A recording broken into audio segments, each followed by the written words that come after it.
Muy buenos días, bienvenidos a un nuevo video de Salud es Educación. El día de hoy mi compañera Camila y mi compañera Ingrid les hablarán sobre el tema de la acidosis y alcalosis metabólica y respiratoria.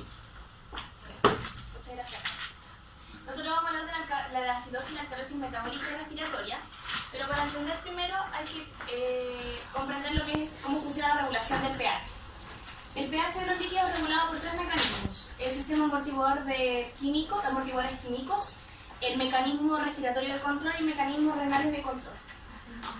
El sistema amortiguadores químicos se subdivide en sistema amortiguador de bicarbonato, que es el principal amortiguador del líquido extracelular, y se usa el bicarbonato como ácido débil y una sal de bicarbonato. No, usa el ácido carbónico.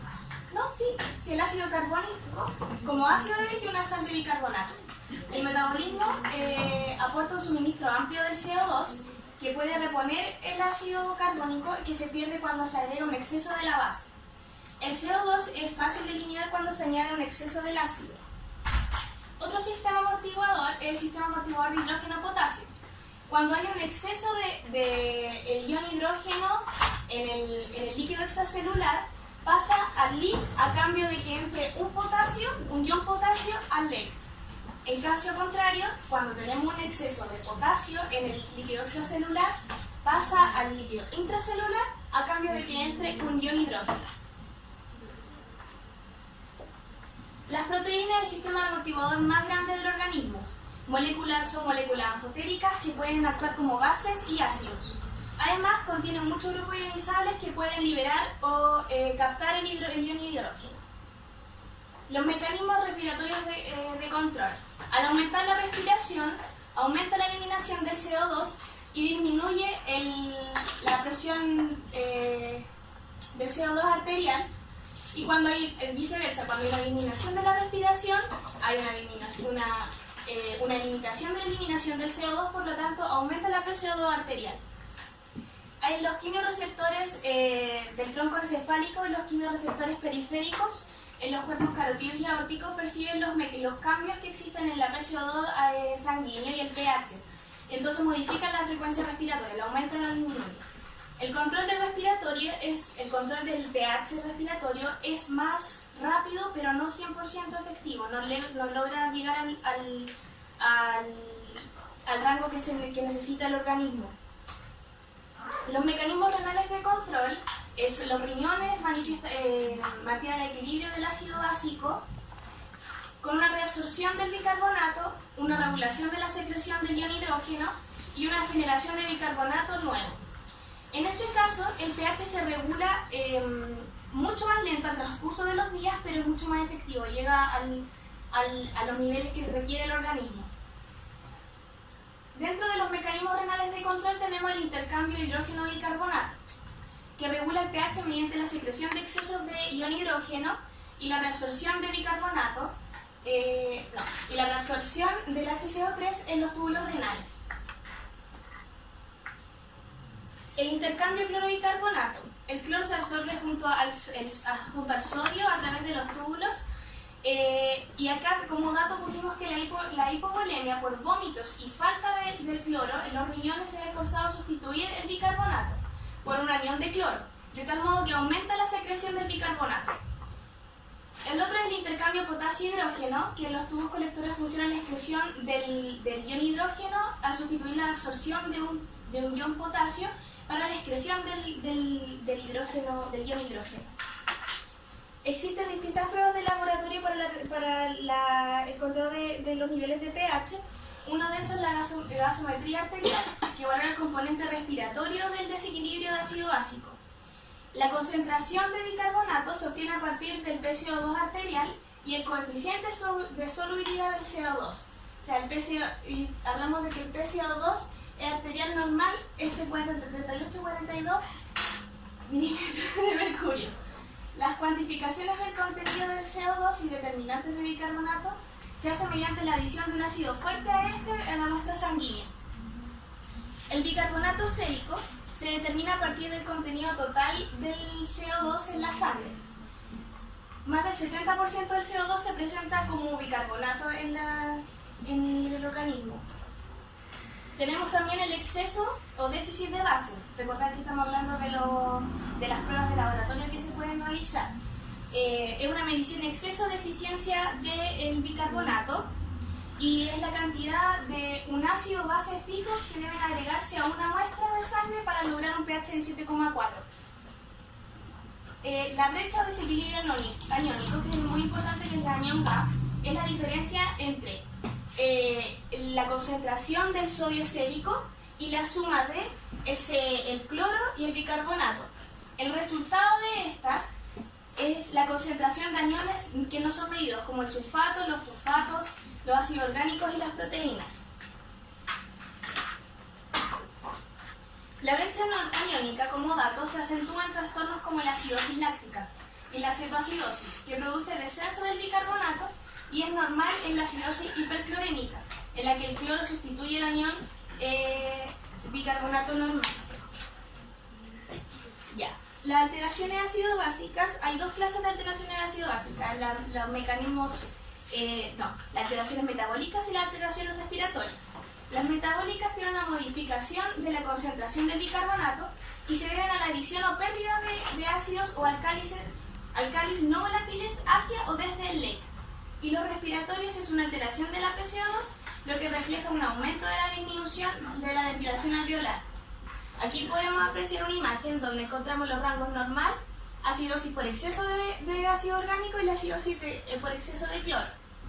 En lo normal el sodio estaría en 142, aquí el cloro en 103 y aquí la brecha aniónica se encuentra en 12.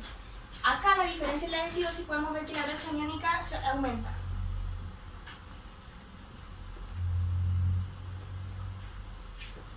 Ya, los mecanismos compensatorios son medidas intermedias que posibilitan la supervivencia mientras el organismo se adecúa para corregir el trastorno primario. Vamos a empezar con la acidosis metabólica. La acidosis metabólica por lo general no es una patología que aparezca de la nada, sino que viene desde otra patología. La acidosis metabólica es una disminución de la concentración de bicarbonato junto a la disminución del nivel de pH debido a una ganancia de iones hidrógenos o una pérdida también del bicarbonato. O sea, la disminución del bicarbonato, la disminución del pH y el aumento también, vamos a ver que es del PCO2. El cuerpo también compensa el menor pH mediante la mayor frecuencia respiratoria. Entonces, con un esfuerzo para reducir la PCO2 y la H2SO3, por lo general se desarrolla durante la evolución de otra enfermedad. O sea, me salté un punto, pero lo que voy a decir es que el cuerpo lo que quiere hacer para compensar el pH es aumentar su frecuencia respiratoria. Y donde vamos relacionando después con la acidosis respiratoria también. Los mecanismos, la razón del por qué podemos, ¿cómo se dice? Bueno, pero las consecuencias la consecuencia del pH puede, o sea, estas son las causas del por qué, podríamos decirlo. El aumento de la producción de ácidos metabólicos fijos o ingestión de ácidos fijos. La acidosis láctica aguda es uno de los tipos más frecuentes de acidosis y también podemos decir que en la mayoría de los casos de acidosis láctica se ven al aporte insuficiente de oxígeno como el shock o el paro cardíaco salía en el libro, pero la verdad el profe dijo que no podíamos decir paro cardíaco. También la producción excesiva de eliminación o reducción de ácido láctico en la sangre. La cetoacidosis es una producción excesiva de cetoácidos cuando las curvas de hidratos de carbono no son suficientes o cuando el cuerpo no los puede utilizar al 100%. La causa más frecuente de esto es la diabetes mellitus descontrolada, que es una deficiencia de insulina, la liberación de ácidos grasos del tejido adiposo con la síntesis subsiguiente de cetoácidos excesivos. Puede ser consecuencia también del ayuno o privación del alimento, pero tiene que ser una privación de un rango claramente prolongado, durante los cuales la falta de hidratos de carbono provoca un autolimitado de acetoácidos. Otra es la incapacidad de los riñones para excretar los ácidos fijos producidos por los procesos metabólicos normales. El trastorno llamado acidosis tubular renal tiene la función glomerular, es normal, pero la secreción del ion hidrógeno o la reabsorción del bicarbonato son anómalas.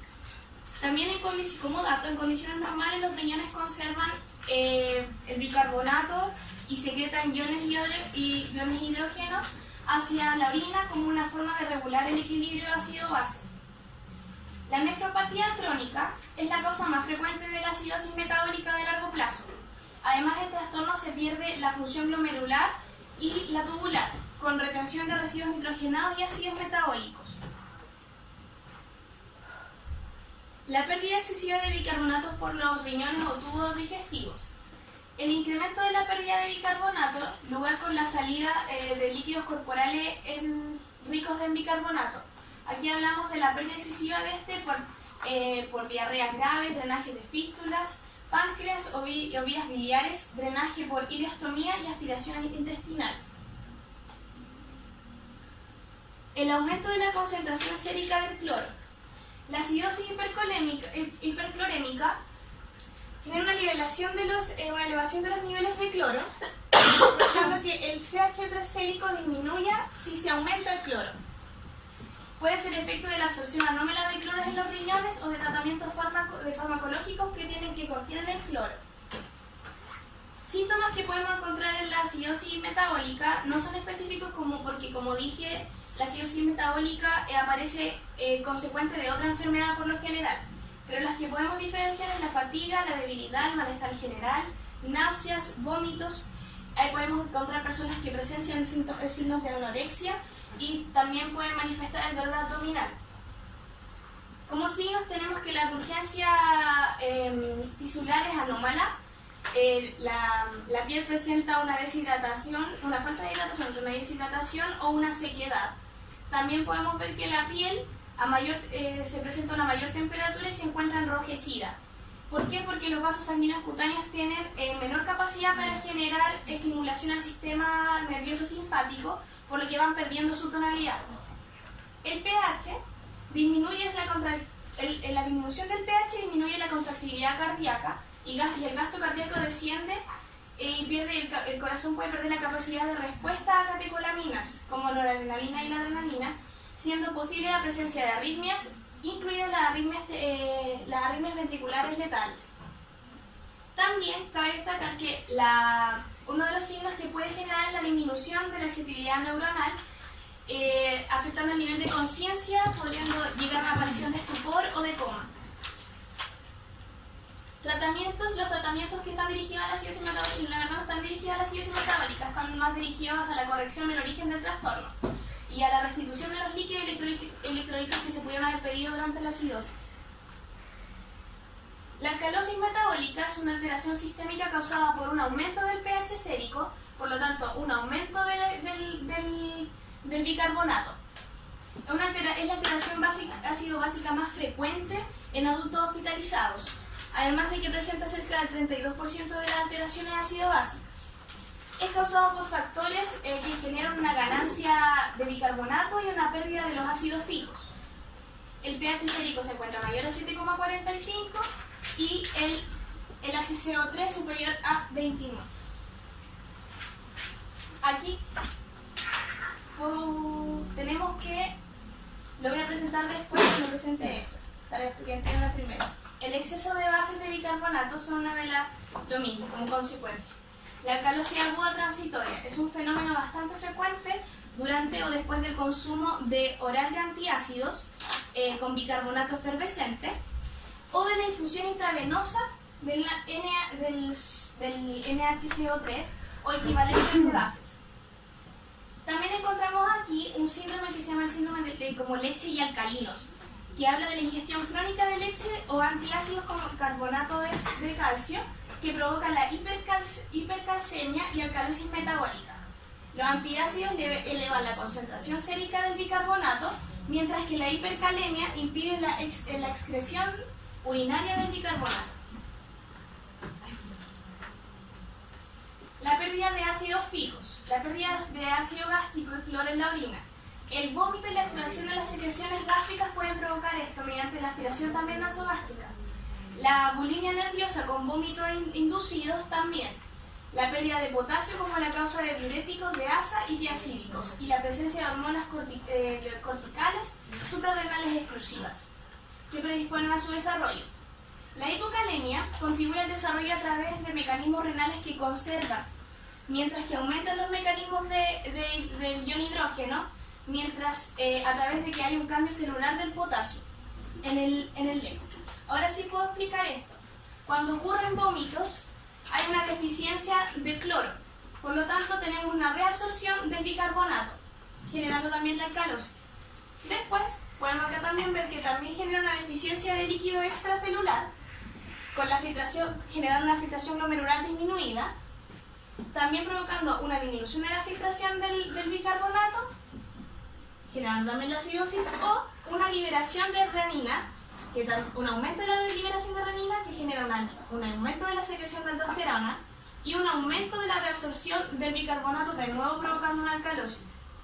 Otra cosa que puede generar el vómito es la deficiencia del potasio, que puede generar un aumento de la reabsorción del bicarbonato, generando después una alcalosis. Los síntomas que podemos encontrar es que, por lo general, las personas que padecen alcalosis metabólica permanecen asintomáticas o tienen signos relacionados a deficiencias del volumen del líquido extracelular o la hipocalemia. También, en casos más graves de alcalosis metabólica, puede generar que hayan signos y síntomas neurológicos, pero son menos frecuentes que en otras alteraciones. Pasa que en otras alteraciones, ya que el bicarbonato pasa al líquido cefalorraquídeo con más lentitud que el CO2. Estas manifestaciones neurológicas ocurren muy pocas veces, por lo general contienen confusiones, incluyen la confusión mental, los reflejos hiperactivos, la tetania y los espasmos carpopedios. También tenemos que puede ocasionar la hipoventilación compensatoria con desarrollo de varios grados de hipoxemia y acidosis respiratoria.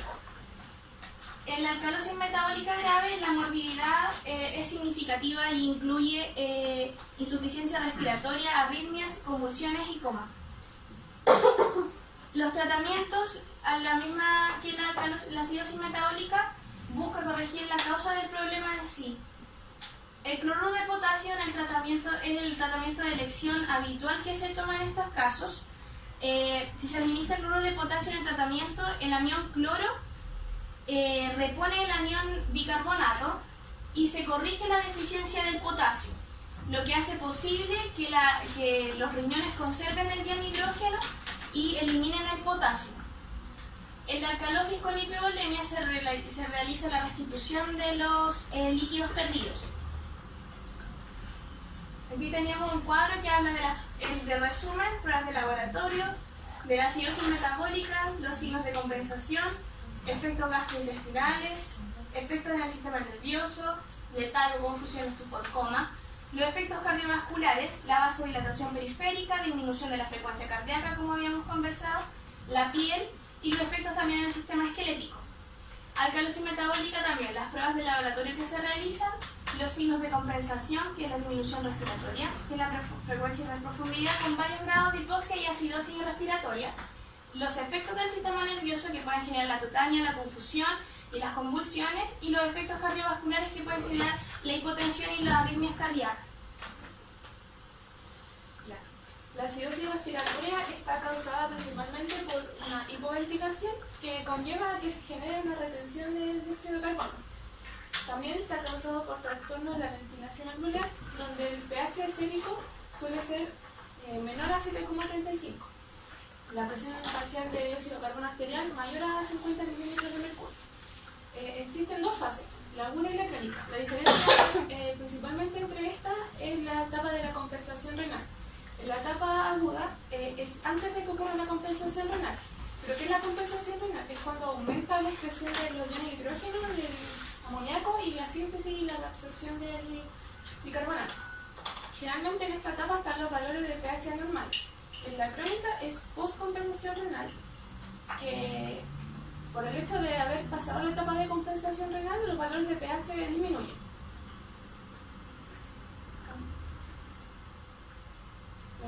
mecanismos de la acidosis respiratoria. Son tres principalmente: un aumento de la producción de dióxido de carbono, trastornos ventilatorios agudos y trastornos ventilatorios crónicos.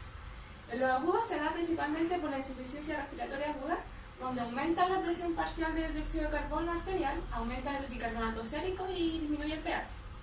En los crónicos aumenta también la presión parcial del dióxido de carbono arterial, generando que aumente el bicarbonato sérico y disminuye el pH. Generalmente la crónica es frecuente en personas que tienen enfermedad pulmonar obstructiva crónica o POC, porque en esta aumenta la presión parcial de dióxido de carbono a través de un mecanismo que es la secreción renal de iones de hidrógeno y el aumento de la resorción del bicarbonato. Como dije, la tercera era el aumento de la producción de dióxido de carbono. Se da principalmente por el ejercicio, la fiebre y la nutrición. En el ejercicio, un aumento del oxígeno genera un aumento de la producción de dióxido de carbono. La fiebre, incrementar solamente 1 grado Celsius en la temperatura corporal aumenta un 13% la producción de dióxido de carbono. Y la nutrición es los alimentos ricos en carbohidratos, a diferencia de consumir proteína o grasa. Las causas son disfunción del centro respiratorio vulvar raquídeo, enfermedad pulmonar, lesión torácica, debilidad de los músculos respiratorios y obstrucción de la vía respiratoria. Signos y síntomas. Principalmente dependen de la rapidez de inicio de la patología y del carácter que tome, si es agudo o crónico. En los agudos tenemos como signos y síntomas calor, rubor cutáneos, debilidad, taquicardia. También aumenta la concentración de dióxido de carbono, generando una vasodilatación cerebral que puede llevar a que se genere cefalea, visión borrosa, irritabilidad, sacudidas musculares y trastornos psicológicos. En cuanto a los graves, se aumenta la presión del líquido cefalorraquídeo que puede provocar papilledema. El tratamiento principalmente es mejorar la ventilación. La alcalosis respiratoria es una alteración ácido-básica sistémica que disminuye la presión parcial de dióxido de carbono sanguínea, a diferencia de la acidosis que aumenta, que en este caso aumenta el pH y disminuye el bicarbonato. El pH es mayor a 7,45, la presión parcial de dióxido de carbono arterial es mayor a 35 milímetros de mercurio, el bicarbonato sérico es mayor a 24 mil equivalentes por litro. Se da principalmente, por ejemplo, en pacientes graves, en pacientes que están pasando un shock séptico y en pacientes con síndrome de reacción inflamatoria sistémica. La causa es por hiperventilación o por taquipnea. La idea de esto es mantener las cifras normales de la presión parcial de dióxido de carbono, estimulando el centro respiratorio vulvar. La fase, al igual que en la etapa anterior, es aguda o crónica. La aguda, como dije, es cuando no se está produciendo la compensación renal, por lo tanto el pH está elevado. La diferencia de la compensación renal entre las dos patologías es que en ese caso, en vez de aumentar la excreción de los iones de hidrógeno, del amoníaco y de la síntesis y reabsorción de bicarbonato, disminuye. En la crónica es cuando se produce compensación renal, por lo tanto esto hace que reduzca los valores de pH.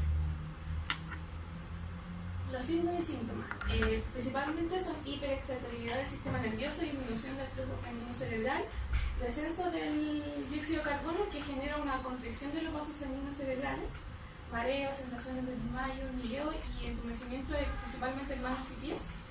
En algunos casos transpiración, palpitaciones, pánico y disnea. Y también puede haber tetania y convulsiones. La progesterona es un factor de riesgo en las mujeres porque aumenta la ventilación, sobre todo en la fase progestacional del ciclo menstrual en mujeres sanas, que hace que disminuya la presión parcial de dióxido de carbono valor entre 2 a 4 milímetros de mercurio y el pH está entre 0,01 y 0,02, la disminución. El tratamiento, como hemos dicho, esto generalmente viene de otra causa, entonces el tratamiento se centra en corregir la causa, en este caso la hipoxia, que debemos corregirla administrando oxígeno complementario. Las manifestaciones de la acidosis y alcalosis respiratoria. La acidosis respiratoria se evalúa a través de distintas pruebas de laboratorio. Por ejemplo, puede ser por el pH, ver el pH si está disminuido, evaluar la presión parcial de dióxido de carbono primario aumentado, evaluar el bicarbonato compensatorio si está aumentado. Como signo de compensación, la orina puede estar ácida, los efectos en el sistema nervioso, dijimos, dilatación de los vasos cerebrales, disminución de la actividad neuronal, cefalea, cambios conductuales, principalmente confusión, depresión, paranoia, alucinaciones, debilidad, temblores, parálisis, estupor y coma. En la piel puede estar enrojecida o con un aumento de la temperatura. En la alcalosis respiratoria también tenemos las pruebas que se evalúa en lo contrario el pH que está elevado, la presión parcial del dióxido de carbono disminuida y el bicarbonato disminuido.